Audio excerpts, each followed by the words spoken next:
Do you have stacks of scrapbooking paper up to your head? Is your craft space loaded with leftover project pieces so deep you can't even find your desk? Unopened, dusty paper pads and piles of unorganized single-sheet paper leave you feeling overwhelmed? And cleaning your storage space before you organize? Ugh, gross. Do your paper categories need updating because you just can't decide where a sheet of paper belongs? Don't give up. Let's start with tearing apart a paper pad. It's a 12 by 12 pad that's been sitting around in my craft room since March. Yes, March. Let's give it a new life. So what I'm going to do is go through the paper pad and we're going to decide what pieces of paper go into which of my categories. I'm going to walk you through how I make those decisions. So this is by far a stripe. It has stripes within the stripes. So this is going in my striped paper. This is floral because it has flowers.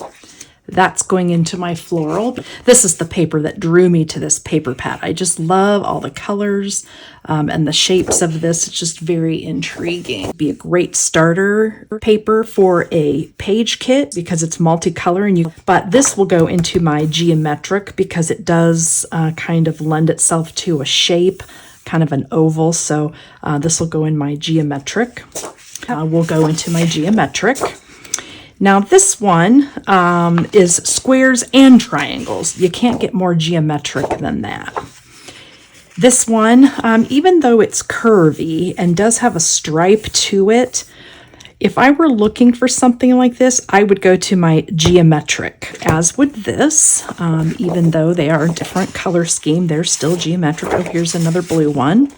Okay, so this, I kind of struggled with this a little bit because it is definitely geometric with the circles. It has a stripe to it, but more I see the geometric more than I do the stripe.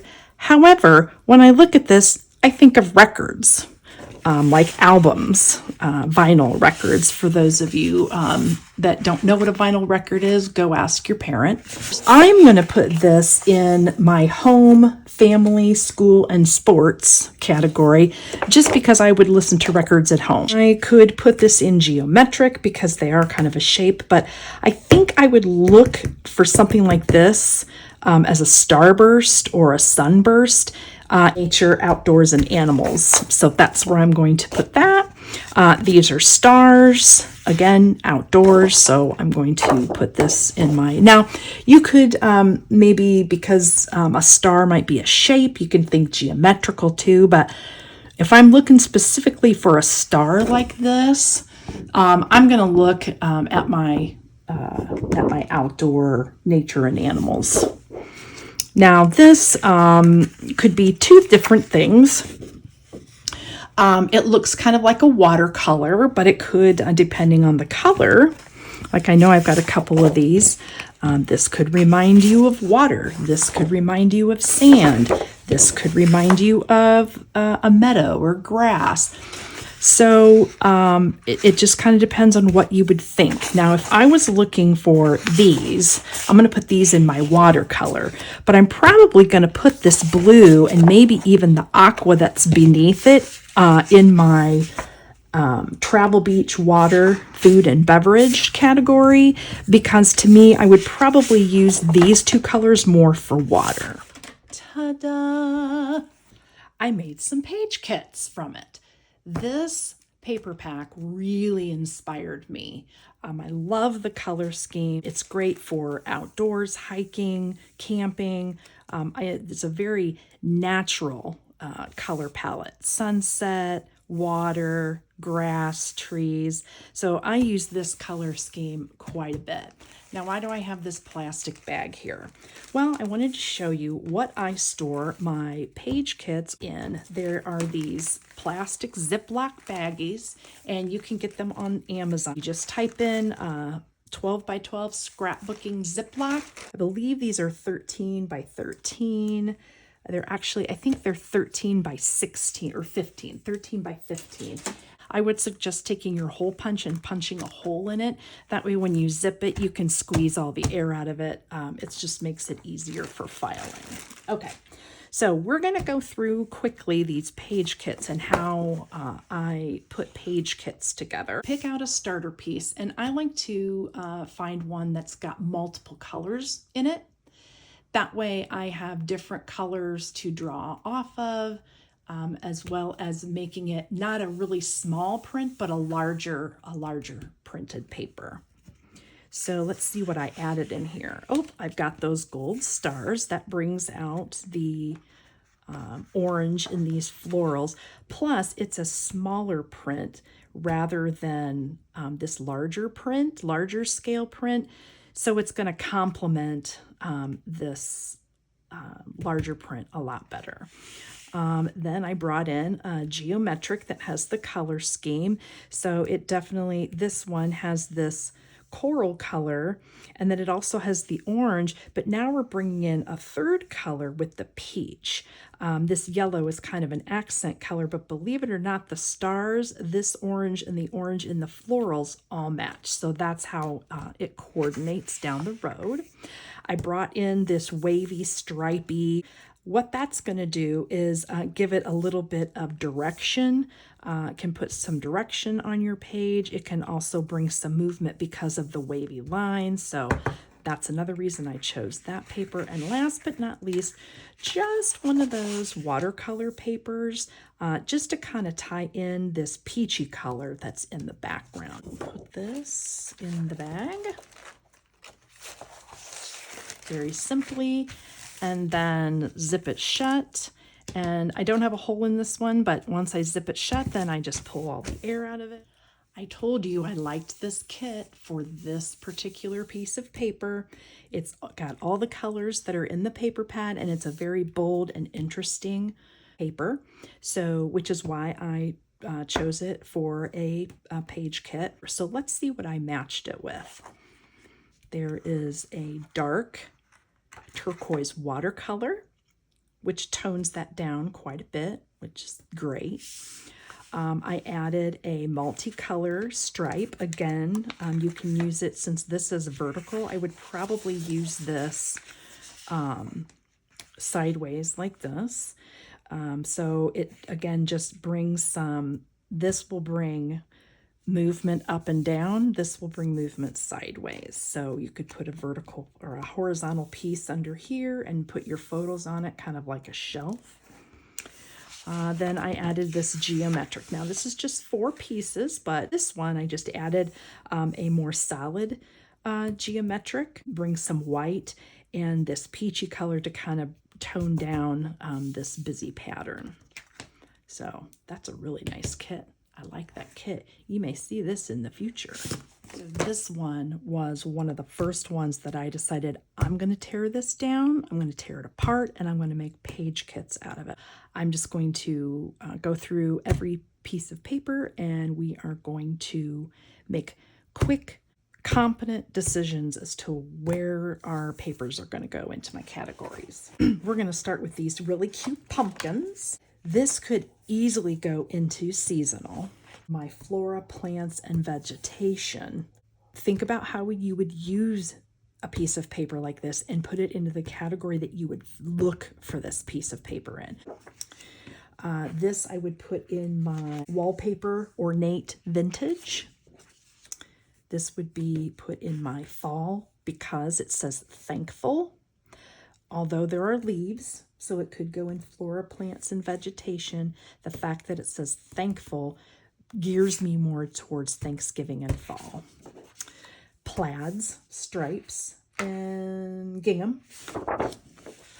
This I would put in, see how this doesn't scream fall, which is another reason why this paper would get lost if I kept this paper pad together and just put it in my mind as fall. This would go in my wallpaper ornate vintage, Flora plants and vegetation.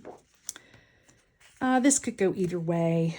It definitely screams fall, but I probably would put this one in my plants and vegetation Flora and one in my seasons and holidays. This I would put in my ornate. This would be a great kit starter. This would be a perfect kit starter. Floral, definitely my gingham, stripe, and plaid. That would be in my ornate wallpaper vintage. I'd probably put that in Flora. So here is the first one. This is that pretty multi-color. I mean, it's got tons of color in it, but it's almost like a quilt. So I spun off of that and chose a smaller scale with a white background because this is so busy. Then I wanted to bring that turquoise out, so I added a gingham. And again, it's a smaller scale, but believe, this is still a crisscross, right? Pattern, diamond shaped pattern. So I wanted to go with a smaller scale gingham diamond shape to kind of accent this. I wanted to go with just a little bit more subdued, just a little bit of difference. And then I wanted to make sure that I had a fall element. So I went ahead and pulled this turquoise background pumpkin paper with some foliage on it as well. Now this one's got 5 papers in it, so I can obviously add more if I want to. I can add more solids, some watercolors to it. But when I find more papers that go together in a paper pad, I like to make what I call super or mega kits from this. So in the fall, when I'm ready to start scrapbooking fall, I'll take this smaller or page kit and I will actually add embellishments to it. I will add cardstock to it. I will add alpha letters to it. I will put a Post-it note on it with a list of tools and stamps and punches that I want to use. So that will be kind of like you're getting kind of a sneak peek for something that we're going to do coming this fall. And the last page kit that we're going to go through is, I love a good paisley, especially when it's multicolor like this. You can use this for anything: girls, boys, wedding, camping, birthday party. It doesn't matter. It's just ornate. It looks good. It works for everything. So I love a good paisley background. And this has so many colors in it. You can go so many ways. And that's why I chose this piece of paper to start a mega kit. I thought that this was a really cute kind of a play on a striped paper. It has every color that's in this, but it's less busy. Lighter background, so it contrasts really nice. I wanted to have a little bit of some vegetation. I love this turquoise, bright turquoise. And this is so cute. It's got little, almost like washi tape holding on like the leaves and things are drying upside down. And it says happy berries, fall, berries harvest, happy leaves, fall. You could fussy cut this out as a sheet. You can use just pieces of it to flank your double page layout. I just love this turquoise. And look how it looks next to this. How, even though this is busy and this is large scale, I still think it would look really pretty flanked on either side of this paper. Then I went ahead and added the orange gingham and a really nice script. Script is perfect to add for a mega kit because, again, you can use just a vertical strip of it along the bottom and top of your layouts. You can cut these apart and use them as subtitles for all your pictures. You can also cut a horizontal piece and run it vertically this way. Just to give, again, some movement to your page. So this is a 6 paper kit that I will be bringing out this fall. Okay, so one last thing that I wanted to include, that you can get as detailed as you want with your paper categories, but also within those categories, you can also organize within the categories, which is what I do. I also, within my categories, I put everything in rainbow order, my rainbow order. I put everything that's white, gray, silver, and black in front. If you kind of notice, the white, gray, silver, black is kind of a spectrum between white and black. It's neutral. Then behind that, I do ivory taupe, golden brown. That's kind of like the warm tones of neutrals. Next, I put in multicolor. So multicolor would be something that I consider 3 or more colors past a neutral.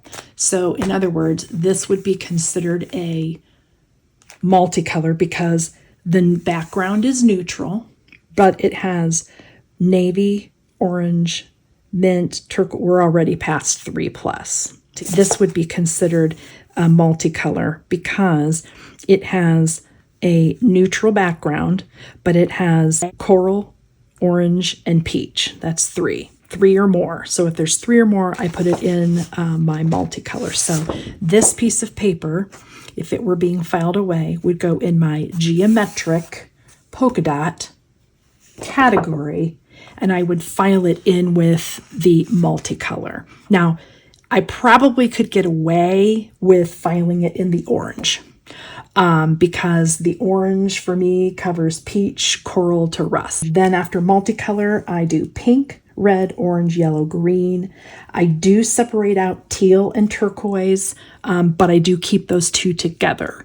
It's really hard sometimes to differentiate between teal and a turquoise. Turquoise is more of a blue-green, while teal is more of a green-blue. They're still blue, but they're just one closer to green and one closer to a true blue. So that's why I just put them together. Then I do have a blue category that includes anything from like sky, regular blue, to royal blue. And then I separate out my dark blues like navy and like a steel gray blue. The reason why I have more blue differentiation is because I scrap a lot of boy stuff and I use blue and greens a lot. I just gravitate towards those colors. So I've differentiated those a little more because again, I've suited my categories and my color rainbow to what I scrapbook. Maybe you've got girls, so maybe you want to differentiate your pinks, your mauves, and your purples into lavenders, eggplants, and royal purple. So you do you. And then, of course, I have purple, which is everything from a light lavender all the way to eggplant and almost midnight blue. So I will have a list of my categories and my rainbow list in comments below, just as a starting point so that you can kind of figure out maybe what you want to adopt. That's it. My paper pads are all organized. I got a couple fresh page kits ready, and I am set up for this Friday's Alphabet Roulette Challenge. It's coming. I promised it. I'm going to bring it to you on Friday. I'll turn one of these kits, probably this one, into a layout. Now, if you liked this video, please give me a thumbs up. It's so simple to do. You just tap on the screen, and when all the ancillary actions come up, it'll be right down here. You just boop the little thumbs up button. It helps me get my YouTube channel in front of more people, and I just appreciate that because it helps with the algorithms in YouTube, which I don't understand, but anyway. And the other thing is, don't forget to subscribe. That way you can catch Friday's roulette spin. Trust me, it's going to be a fun one, and you're not going to want to miss it. So you're going to want notified when it comes up on YouTube. So thanks again. This has been Scrapping the Stash with Gail. Bye-bye.